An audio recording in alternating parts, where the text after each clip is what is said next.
Morning, guys. So I'm learning some stuff here today. It's always good to learn. Every day I wake up and learn. So you guys all know I'm a firefighter.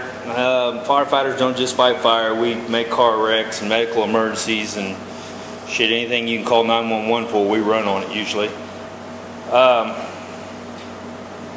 So a lot of these car crashes we'll sweep up the debris like this, glass and everything. We'll put it in a bag.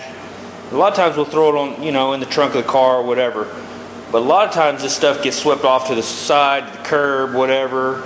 Gets picked up later by a wrecker. Probably gets thrown in the trash. There's no telling. And so why am I telling you that? Because pricing these parts out, these OEM parts are not exactly cheap. So let's say, this comes in multiple pieces. This is the front grille. So you can see the black front grille here. Well, each one of these pieces, either pops on or whatever. Well, this piece right here, aftermarket, is 30 bucks. Okay, so each one, if I just swept up this pile of shit right here and threw it off, threw it in the trash can, and somebody like me or a body guy or whatever comes along, it's costing these customers, it's costing the insurance companies, it's costing,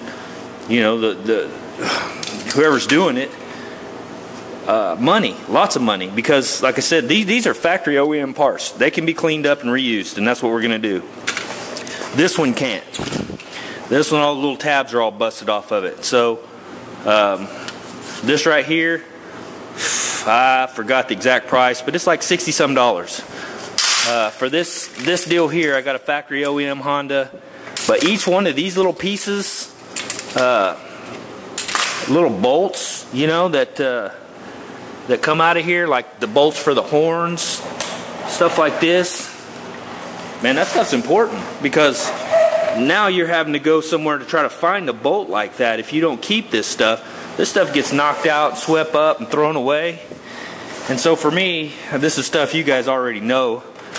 This little Honda emblem here, and this sucker right here is pretty expensive, and this can be reused, probably cleaned up, put a little bit of double-sided tape on it, stick it right back on the deal, and you're good to go. Well, that saved 40-50 bucks probably for this little emblem.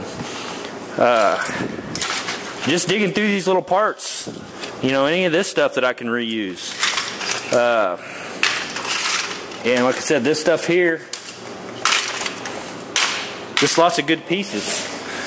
The little parts that are on some of the other pieces that can't be reused. This part is going to be reused, but there's lots of stuff, just little pieces that you don't think about, or I wasn't thinking about. Little clips and stuff like that. Those clips are important. They hold stuff on. For instance, this little clip right here. I didn't pay attention to that. Well, that popped loose off of that. Well, that's supposed to be up in here and held like that. Well, okay, if I have to order this clip, I got to go find that, first of all. And so the time it takes me to get on the phone, call the Honda dealer, say I need this blah blah blah clip, which God knows what that's called. The clip that holds this wire that, and they're going to be like, man, I don't know what the hell you're talking about. So stuff like that to me seems like I'm just learning today, thinking, man, that stuff's important. So if you're doing these kind of stuff, man, if you can, for me in the future, I will definitely make sure this stuff is bagged up and put in the trunk or in the back seat or something, to where this stuff goes along with the car, because it's going to save a lot of money if it can be reused. Because like I said, that's probably a couple $100 worth of stuff there. And you don't think too much about it. It's like, whatever. Or I hadn't in the past. It's like, whatever. This is all cracked and trashed and broken. And, well, that is, but that front piece isn't. And that's a whole separate part. You don't just buy the grill with all the chrome on it. You buy the grill, then you got to buy these little separate chrome pieces. So, yeah. Lesson learned. Or learning, I guess you could say. So I'm getting all these little pieces off. I'm getting it ready to pull this fender off. I got to figure out how to get it off from the back there. Shouldn't be too bad. I'm probably going to drop the car because I got to open the door, probably get that off. I'm going to try to fix this. You can see this door is bent. It got hit here, bent this out. I'm going to have to try to push that back in.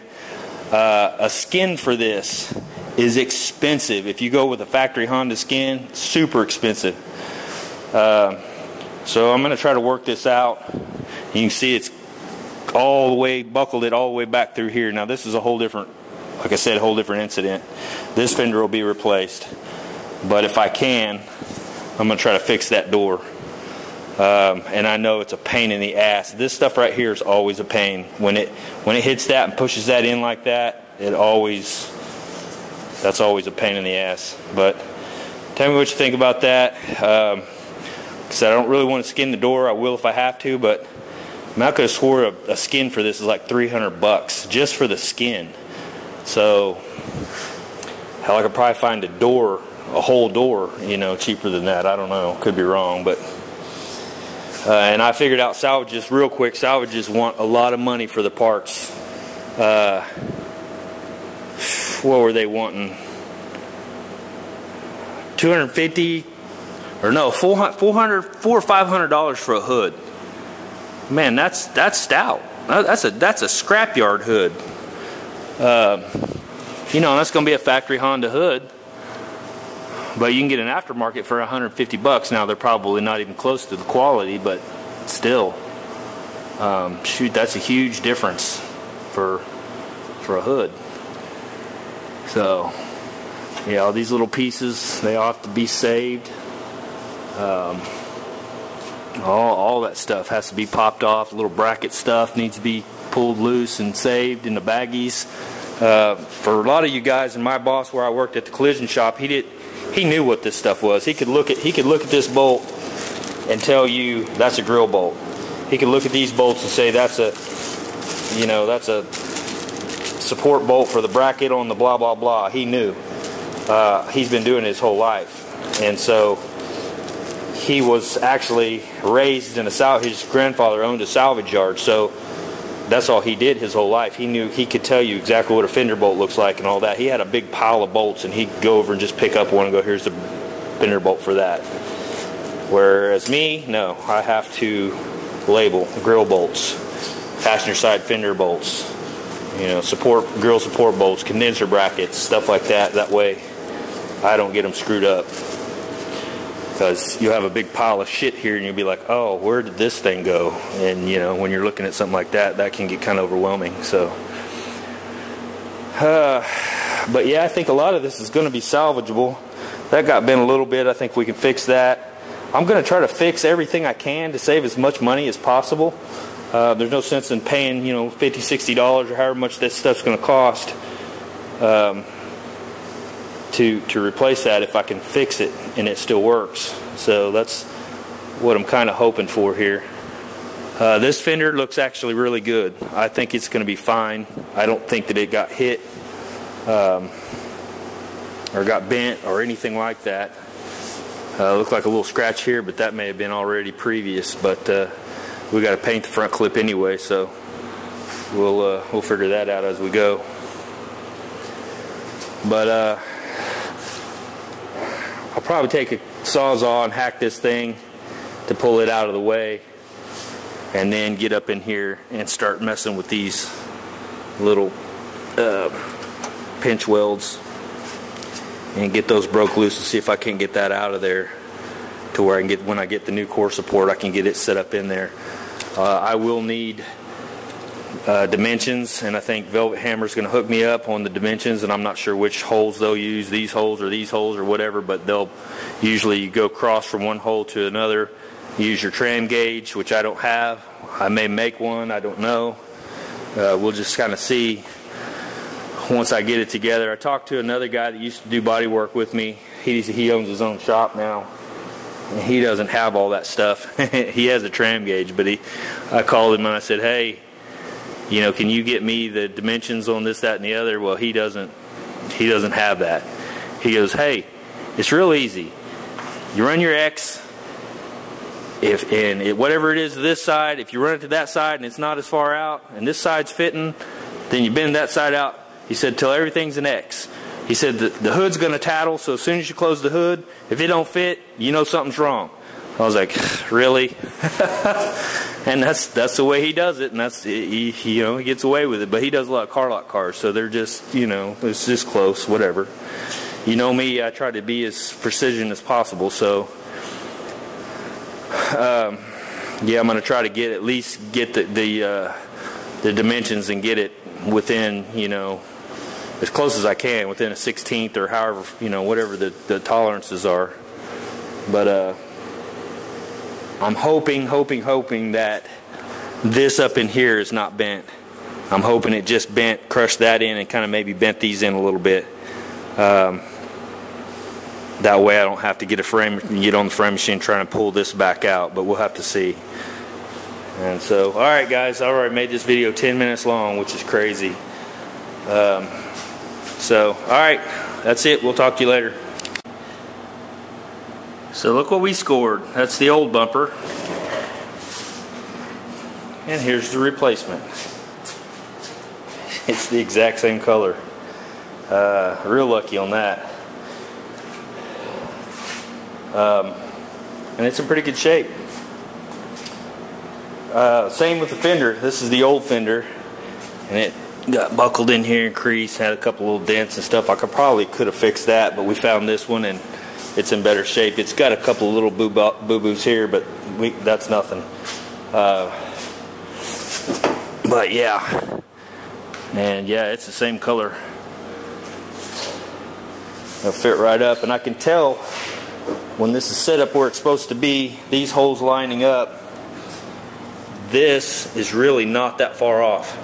You can see, so when I replace this, and I'll replace it up underneath here, that should put me back where I need to be. What I'm getting at is hopefully it didn't bend. I'm thinking it didn't bend up in here, but I'll have to get this new core support fitted in there to see for sure.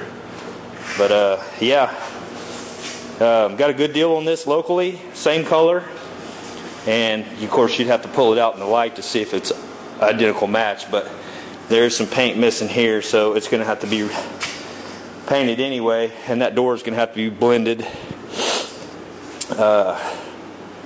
So when I get to that, I'm going to try the blending clear this time, and I'm not sure what paint and that type of thing that I'll use, but the blending clear for sure, because last time I did a Honda it kind of bit me in the ass.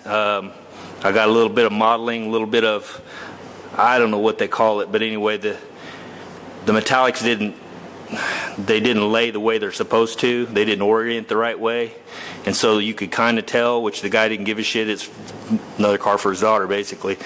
But this one, I want to try to get it as good as I can. You know what I mean? I'd like to make this thing look awesome. Back to factory. So if that blending clear is going to make the difference for me in the way that it lays down, then it'll be worth the extra money spent to get a little bit of that to blend this door out. This fender here is really fine, other than this little scratch here, and hell, that might even polish out, so then I wouldn't have to try to blend into anything over here.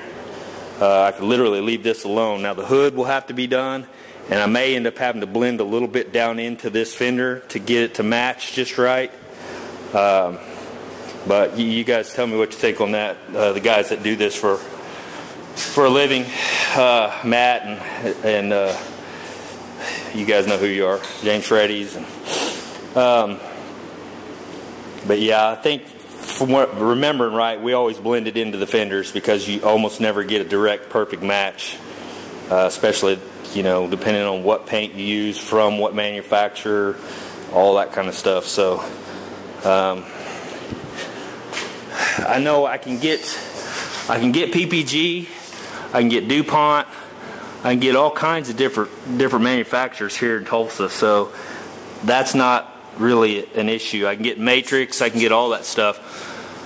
So I'd like to know what on these Honda cars, what seems to hit the best as far as the paint goes. I mean, DuPont or PPG, or what would your suggestion be on that, so that we can get the best, closest paint match to this? Because like I said, I heard Matrix is fine if you're painting a whole car. because you're just going to paint the whole car. It doesn't matter. You're not trying to blend in. But stuff like that, the cheaper lower line paints don't blend like the higher end paints, like, you know, DuPont, Chroma Base, PPG, Spies, Hecker, all that kind of stuff. They hit more, they hit better, I guess. So yeah, you guys tell me what you think on that. And yeah, we got lucky. I mean, literally, that won't be hard to cover that. You won't take a whole lot of paint because it's pretty much there, you know. So all right, see ya. Well, I had to break out my precision tools. I don't like to, but sometimes you just have to. So we're going to do some precision cutting here.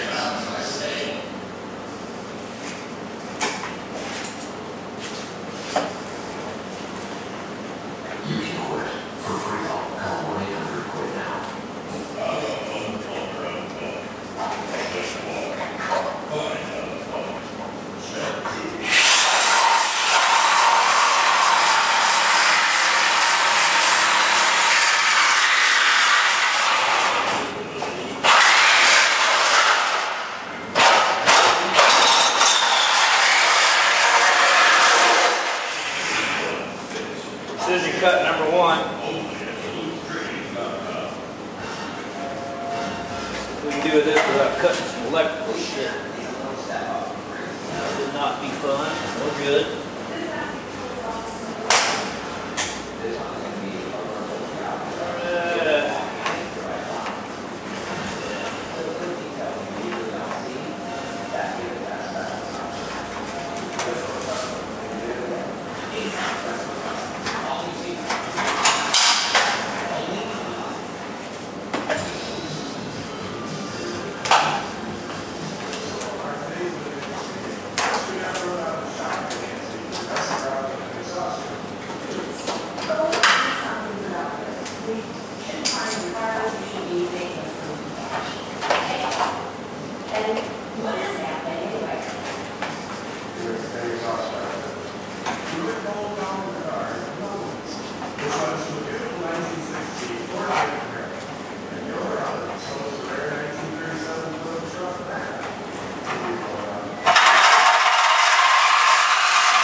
There you go. We use jaws. Funny story. So we went out to do a jaws example. We were cutting cars up. We had to let me show you what I'm talking about here. This might or might not be interesting to somebody. So we have a wrecked car. Let me set this camera up right. So we got a wrecked car, and so what we have jaws units. They're hydraulic. They run off of a motor. You got to hook them up and everything, and it takes a while to get them out, to get them set up, get them fired up. They run off gas-powered motor, and so you hook them all up, and they're real slow because they're hydraulic, just like one of these lifts. It's just slow.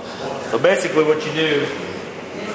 We come in, somebody's trapped in here, we'll throw a salvage cover over top of them. We'll come in with a glass saw, cut this glass out, fold it back over the hood. This is your A pillar, and this is your B pillar, and then you got your C pillar. So what we do is we'll come in with a jaws unit, and we'll flap this roof. We'll cut this, cut on both sides, come in, cut this B pillar, cut it right here. Hopefully the camera's showing that. Anyway, we cut a slice basically in the roof, right here, and then we just peel the whole roof back. Now we can pick you up, pull you out of the car, basically. So I had a Sawzall. The guys on the other side had a Jaws unit.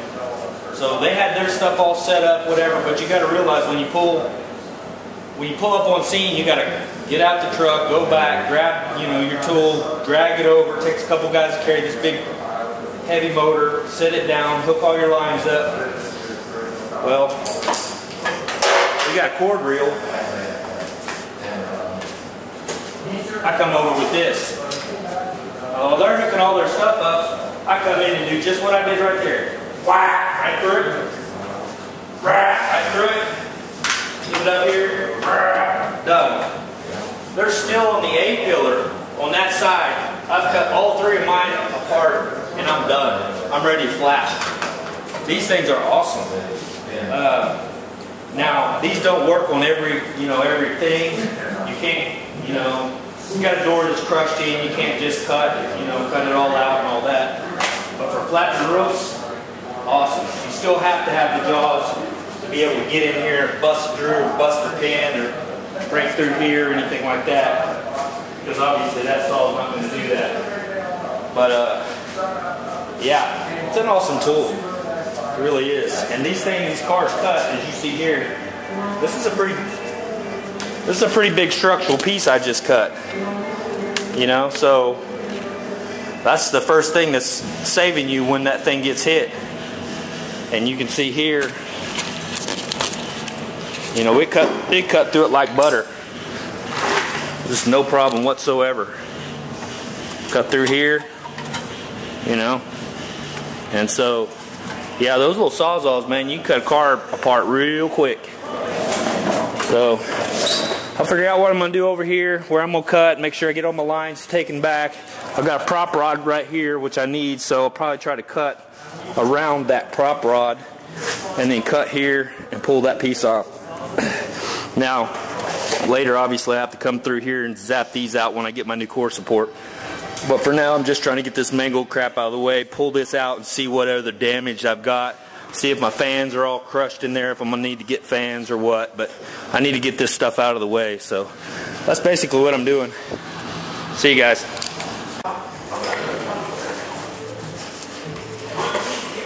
Alright, got this side cut. I've still got some wiring that's hooked in. A couple of different spots.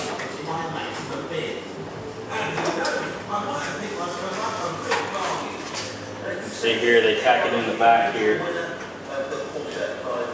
So I'm going to take these all loose to get the rest of this out. There you go. Just cut loose, and now I can get to this.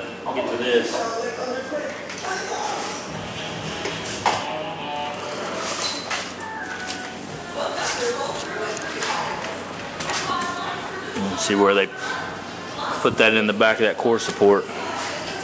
And now this will give me a little bit easier access to be able to get to those spot welds and get all that loose and all that.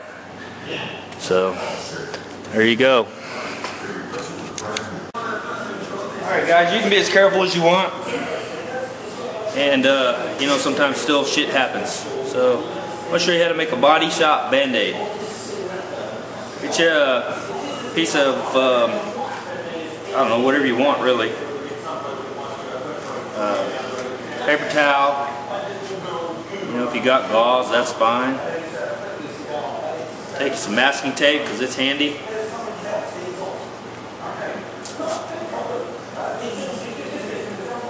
I'm just going to make this small because I don't want to wrap up my whole dang finger. Just kind of like that. And if you have a helper, you can have them do it. But I don't have a helper. And just kind of do like that. Like that. Say if you want, you can make a long one. If you cut yourself, you can do a long one and put 2 or 3 of these little deals. But I want to be able to bend my finger. So this is like surgery right here. I mean, this is precision stuff. You notice everything I do is pretty precision. I got my precision tools here. you know, and then my precision Band-Aid kit. So, you know, that's kind of what you do, and so that's a Body Shop Band-Aid right there. Alright, see you guys. Alright, so I'm kind of at a stopping point here because in order to take this core support out, I'm going to have to take the radiator and condenser out. In order to do that, I'm going to have to take this somewhere and have the 134A pulled out of this condenser, because we're going to have to probably replace it. Now, I didn't bust it, but you can see here it kicked it in enough that if I was to actually try to bend that back, it'd probably crack. I mean, this is just aluminum, so and it probably needs to be replaced. So, well, it does need to be replaced.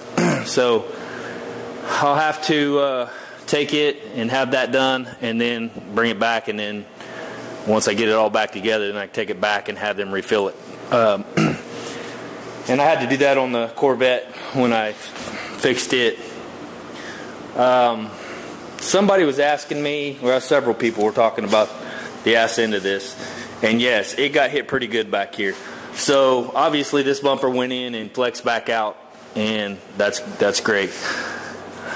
Hopefully you guys will be able to see this, but if you can see here, here's the tab, and here, so you can see that's probably at least 4 inches, probably about 4 maybe 5 inches from that to that.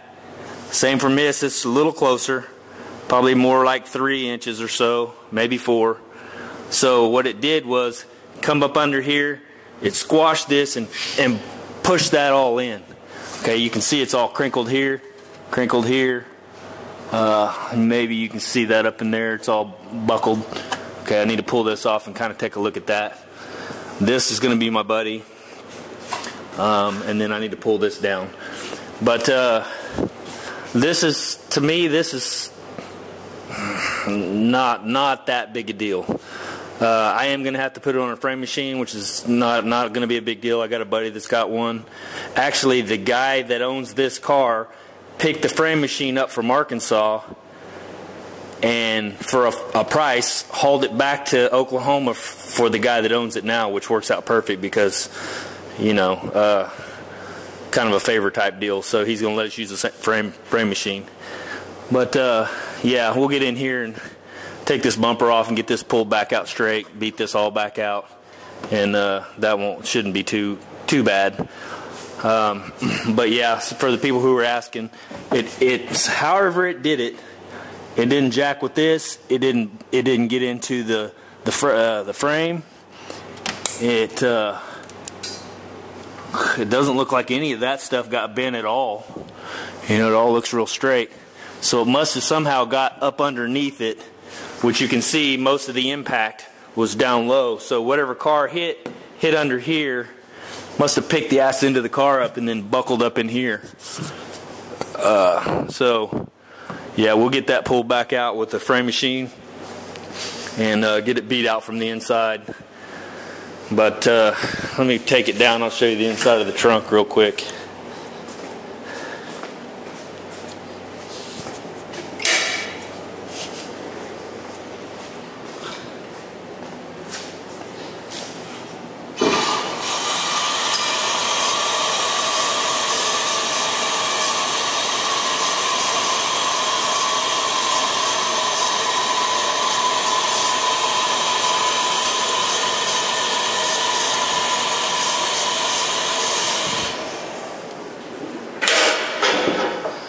So this lift, paid $1,000 for it. Got here where I live, right down the street. Found on Craigslist. Best $1,000 I've ever spent. Best tool I've got in my garage for sure. And it's made in Germany. It's a good one. It's made in Germany. Of course, you know, I had to rebuild the seals and all that kind of stuff. But let's see what we got in here.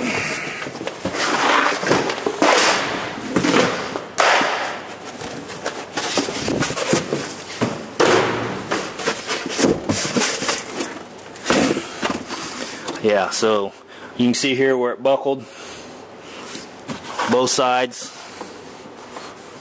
And just pushed it on up in there.